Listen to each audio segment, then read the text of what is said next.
माझ्या विरोधात बोलण्यासाठी लोकांना ते करोडो रुपयाच्या रकमा द्यायला तयार आहेत, माझ्या विरोधात स्टेटमेंट द्यावं म्हणून।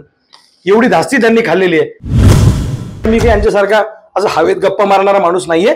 विजय होणार एवढं मात्र निश्चित तुम्हाला सांगतो। विजयानंतर तुम्ही भाजपामध्ये जाणार असे सुद्धा वावडी उठवली जाते, काय यांनीच उठवली होई वावडी।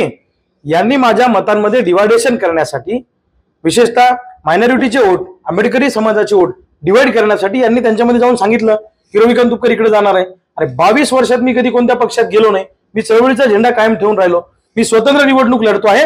निवडून आल्यावर मी स्वतंत्रच राहणार, मी इकडे जाणार नाही, इकडे जाणार नाही, हा माझा निर्णय ठाम आहे।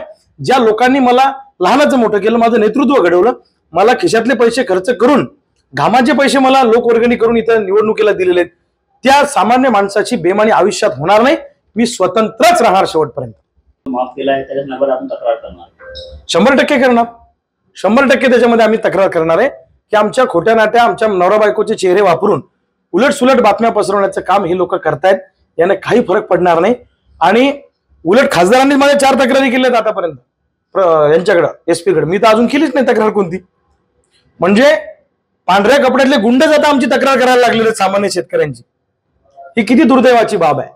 चोर तो चोर आणि वरतून शिरजोर अशी वेळ आलेली आहे। यांचा सत्तेचा माज आणि पैशाची मस्ती बुलढाणा जिल्ह्यातली जनता उतरवल्याशिवाय राहणार नाही, लक्षात ठेवा। हो, तुमची महायुतीच्या उमेदवारांना दस्त घेतले आणि उदय सामंत यांनी पत्रकार परिषद घेतली। तुम्ही लक्षात घ्या, उदय सामंत सारख्या कॅबिनेट मंत्री महोदयांना स्पेशल हेलिकॉप्टर घेऊन माझ्या विरोधात पत्रकार परिषदेला यावं लागतं, याच्यातच सगळं आलं।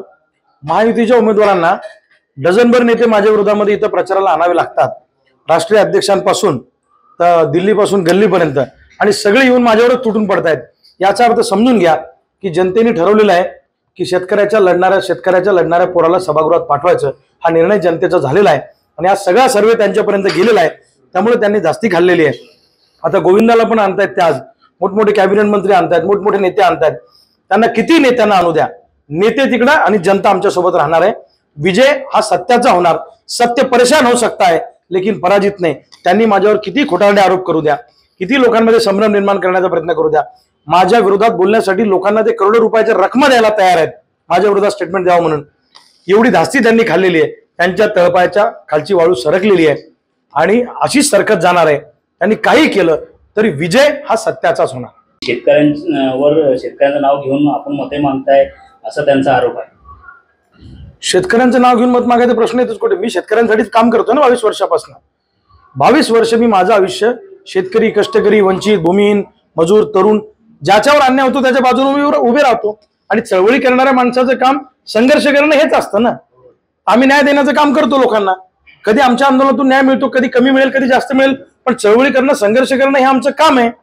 आणि गाडे प्रकरणात फसवणूक झालेल्या शेतकऱ्यांची चिंता आता खासदारांना वाटायला लागली, इतके दिवस का नाही वाटली? त्या शेतकऱ्यांसाठी मी स्वतः कलेक्टर ऑफिसला गेलो, कलेक्टरकडे गेलो, एसपी कडे गेलो, गुन्हे दाखल करून घेतले। त्या शेतकऱ्यांच्या त्या व्यापाऱ्याच्या प्रॉपर्टीवर बोजा चढून घेतला। मी माझे सहकारी विनायक सरनाईक आम्ही प्रचंड वेळ दिला त्या शेतकऱ्यांसाठी। त्यामुळे त्या शेतकऱ्यांना न्याय मिळावा म्हणून आमची भूमिका आहे। खासदारांनी कधी गेले का एखादं शिष्टमंडळ घेऊन त्या शेतकऱ्यांसाठी? फक्त रविकांत तुपकरांवर खोटारडे आरोप करायचे, माझ्या पत्नीवर आरोप केले। ज्या वकिलांनी ते गाडे व्यापाऱ्याची जमानत केली, ॲडव्होकेट अजय दिनोदे साहेब, त्यांनी काल स्टेटमेंट दिलं की ही जमानत मी स्वतः केलेली आहे। त्यामुळे माझा संबंध येतो कुठे आणि काय माझ्या नावाचा कुठे उल्लेख आहे त्याच्यामध्ये? आणि संविधानाने प्रत्येकाला अधिकार दिलेला आहे। एका घरातले 4 भाऊ जर 4 वेगवेगळ्या प्रोफेशन मध्ये असतील तर त्या प्रोफेशन मध्ये गेल्यावर ते त्यांचा रोल निभावतात। माझ्या पत्नीचा त्या प्रकरणाशी काही संबंध नाहीये। ॲडव्होकेट अजय दिनोदेंनी ते वकीलपत्र घेतलेलं आहे, त्यांनी त्या संबंधिताची जामीन केलेली। तो माणूस 9-10 का महिने काहीतरी कितीतरी महिने जेलमध्ये होता। पुढचा माणूस संबंध येतो कुठे आमचा? आणि एवढा पुळका जर खासदारांना आहे तर रणमोडे नावाचा व्यापारी पळून गेला, त्यावेळी खासदारांनी शेतकऱ्यांना का न्याय नाही दिला? यांचे भाऊ बाजार समितीचे सभापती होते मेकरचे, त्यावेळी अग्रवाल नावाचा व्यापारी पैसे घेऊन पळून गेला शेतकऱ्यांचे, त्यावेळी यांच्या भावाचं त्याचं संगनमत होतं, याच्यावर का ते बोलत नाही? ढवळे नावाचा व्यापारी पळून गेला, एक वहीद खान पळून गेला, तो जग्गुडान पळून गेला मलकापूरचा। मग खासदार म्हणून तुम्ही काय भूमिका घेतली शेतकऱ्यांच्या बाजूने, हा माझा सवाल।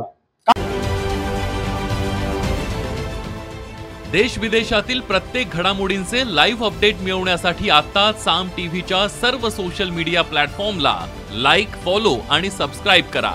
तसंच सर्व नोटिफिकेशनसाठी बेल आयकॉन प्रेस करायला विसरू नका।